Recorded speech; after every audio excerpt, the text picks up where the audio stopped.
CQ, this is K10IK.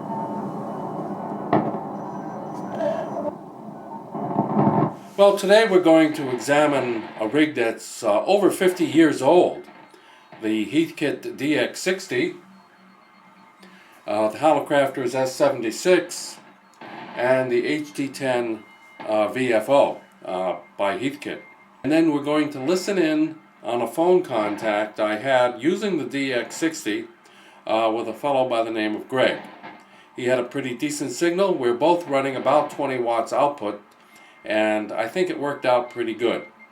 WA1 Juliet X-Ray Romeo, here is K1OIK. Okay, thanks for the call. You have a great signal. I'm sure mine isn't great, but it has reasons. My name is Bert, Bravo Uniform Romeo Tango, and I am located on Cape Cod in Massachusetts, located on Cape Cod, where I am using a DX-60, and the receiver is a Halocrafters S-76, and I do have a VFO. I'll send it back to you, since you apparently can hear me, which is always a good sign. WA1 JXR, here is K1OIK. Yeah, okay, very good for K1OIK. This is WA1 JXR returning. Okay. Well, good solid copy. Thanks for the signal report. And the upward modulation, carrier controlled modulation, which is what they had stock, and I'm not seeing that indication on the S meter. Yeah, it's actually coming in quite strong, about 20 over 9 there. About 20 over 9. We're running a TS940 here, an older Kenwood transceiver in the AM mode. Running about 20 watts carrier. So we're not running much power here either. Our name here is Greg, Radio Echo Golf. Greg is the name. And we're located in Lancaster, Massachusetts. Lancaster, Mass. About 45 miles west of Boston, sort of north of Worcester and south of Fitchburg. We're back over to you, Bert. K1OIK. This is WA1 JXR. WA1 JXR, here is K1OIK. Okay, copy great, Greg. You're about 20 over 9 on the S-76. It's not an SX-76, it's an S-76 receiver. And I was intending on selling this DX-60. I got it up at, I got it up at Nearfest. But it seems to be working so good, I don't know if I do want to sell it. But there's only so many rigs you can possibly use. So, back to you. WA1 JXR in Lancaster, Pennsylvania, K1OIK on Cape Cod. Yeah, K1OIK. This is WA1 JXR. Okay, Bert, very good. Yeah, no, we're not in Lancaster, Pennsylvania. Lancaster, Mass.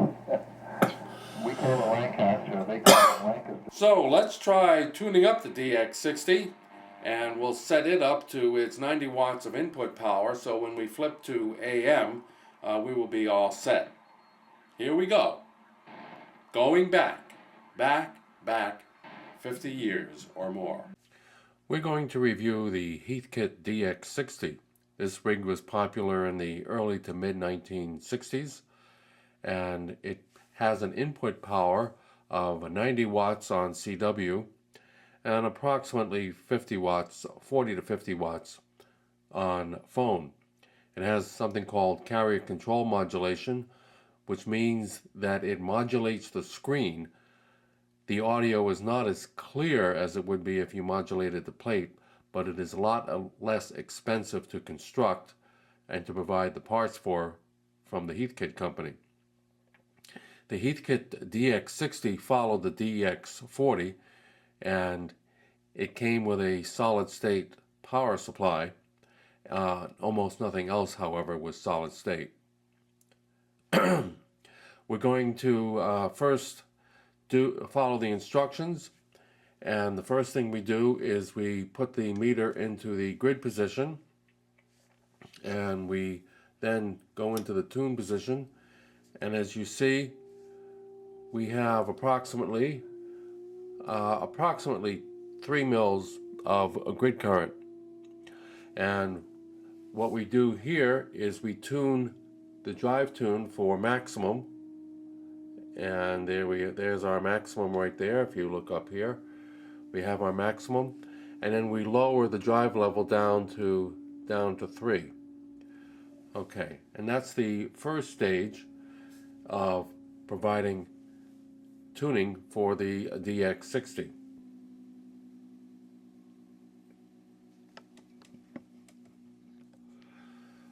Okay, what follows next is we turn the loading control to 0. We go into the standby position, and the next thing we have to do, we throw the meter into plate, because we are going to tune the transmitter for resonance. In a parallel resonance circuit, you get the maximum output when you dip the final. When you have a resonance circuit, it's a back and forth operation where you increase the loading, you redip, you increase the loading, and you redip. So I'm going to use these two controls. We are going to use these two controls to perform the back and forth of loading and dipping in order to get a plate current of 150 milliamps. That is our goal, to get a plate current of 150 milliamps. So I will turn this into the CW position, and then I will key it up, and as you can see, the meter has gone all the way over. We need to dip. Okay, we need to bring it back up a little. We need to dip again, and we're pretty much tuned up. Not a whole lot of change that we had to go through there, not too much back and forth. We had a pretty good match to the antenna, and we're putting out approximately 50 watts. This is the S-76 receiver put out by Halocrafters in the early 1950s. It was the first receiver that I used back when I got my novice license, and it was very effective then, and in 51 years later, it's still operating. This isn't the same exact one I used as a novice. I bought this one on eBay, and it's just as sensitive as my Flex 5000, or it certainly appears to be that way. It's not as selective as my Flex 5000, as you will hear. It does have an AVC, and if I turn it off, you'll see the difference. So turn that on. We do have a BFO, and if I turn that off, of course you hear that. And there is a noise filter, and you can hear some difference there, but it is effective on some noise.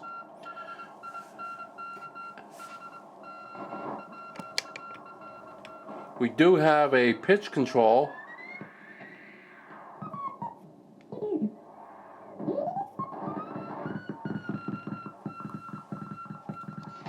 Another problem you have is receiving more than one station at a time.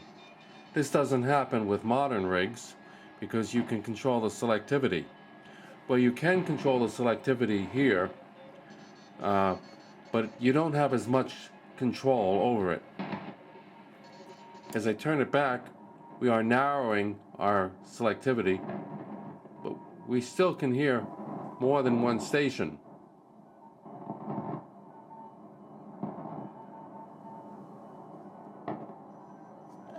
So you can still, in this case, we're hearing still several stations. I'll turn it to sharp, and that helps us a little bit. But when I go to wide, it sounds like everybody and his brother is there. You can hear quite a few stations. Well, that does help. That certainly does help. Another aspect you had to deal with was you had a general frequency range, and you see where there's a 4 over here with a little dot over there. So you kind of set it there, and then you use something called band spread. And this is band spread, where it breaks the band out, so it's a little bit easier to tune. Because if I were to go back to the main tuning dial, I'd have to barely breathe by tuning across some of the stations. One of the problems that we have with the S-76 is if you have too much gain, you tend to lose the tonal quality of the signal. So what I'm going to do is turn back the gain,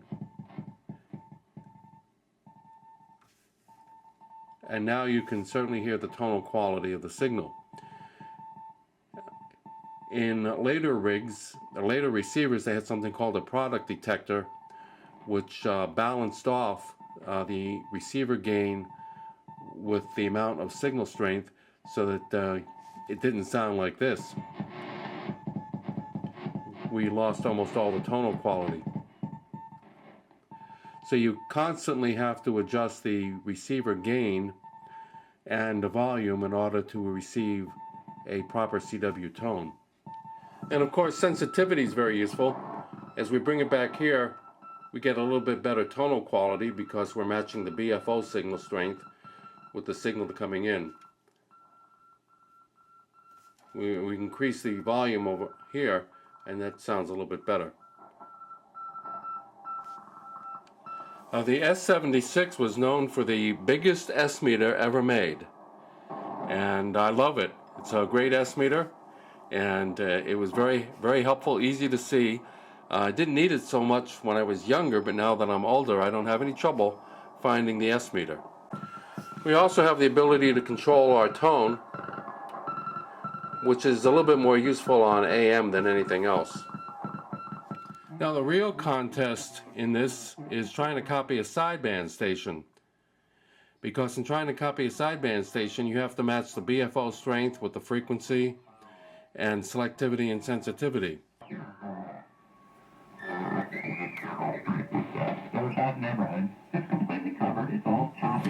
There I go. I finally was able to copy this guy. Understand what happened there? After communications? Yeah, maybe. Now if I turn the sensitivity up too much, we can't understand him. So I have to turn the sensitivity down so I can understand him and balance the BFO signal strength along with the sideband strength.